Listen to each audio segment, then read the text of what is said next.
है और हम लोग कोडरमा जो विधानसभा है, कोडरमा का यहाँ का मुख्य रोजगार जो है ना वो ध्वस्त हो गया। यहाँ पर भुखमरी, पलायन और बेरोजगारी चरम पर है। इन्हीं मुद्दों के साथ साथ यहाँ पर जो लगातार जब से झारखंड अलग हुआ है, तो झारखंड अलग होने के बाद से यहाँ मूलवासी का एक आइडेंटिटी नहीं बना है कि कौन आखिर मूलवासी यहाँ का है।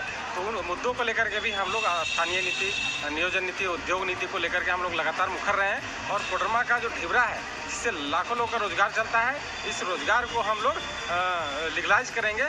इस मुद्दों के साथ हम जनता विधानसभा के जो मूलवासी हैं, जो हमारे कोडरमा विधानसभा वासी है, उन्होंने हमको युवा नेतृत्व के तौर पर आगे बढ़ाया है और लगातार उन लोग का एक डिमांड था कि इस बार कोडरमा में युवा नेतृत्व चाहिए। क्या वजह है कि जेएल कैम्प छोड़कर आप निर्दलीय चुनाव लड़ रहे हैं?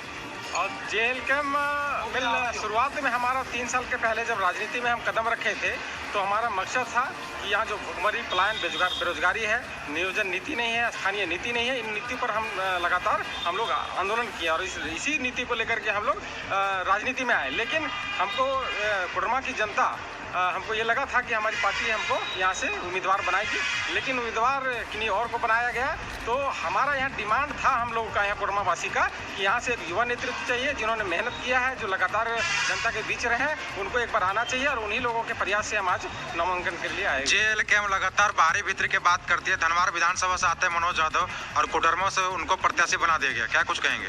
अब जो है सो हम अभी निर्दलीय प्रत्याशी के रूप में हैं। अब हमारा जो विजन है, हम कोडरमा के उत्थान के लिए आए हुए हैं, वो उसका जवाब वो पार्टी देगी।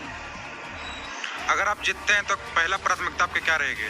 हम अगर जनता ने अगर हमको मौका दिया और जिस प्रकार से लग रहा है इस बार अवसर मिला है और चाह भी रहे हैं कि नहीं इस बार युवा नेतृत्व चाहिए, अगर हमको मौका मिला तो विधानसभा में जाकर के सबसे पहले हम ढिबरा को लीगलाइज कराएंगे, यहाँ का रोजी रोजगार को सुदृढ़ करेंगे। और जो कानून जो हम लोग का झारखंड हित में आज तक जितनी भी सरकार रहा है, वो झारखंड हित में कानून नहीं बना है, झारखंडी मूलवासी के हित में कानून नहीं बना है।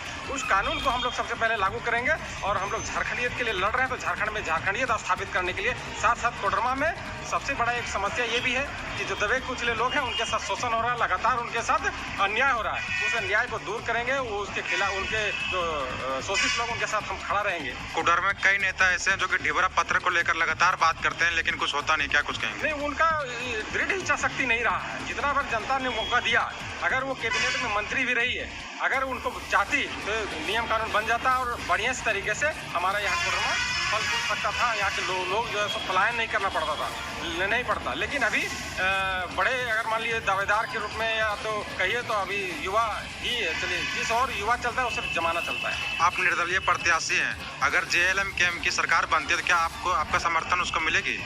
नहीं, ये तो ऐसा नहीं है। अभी निर्दलीय प्रत्याशी अगर हैं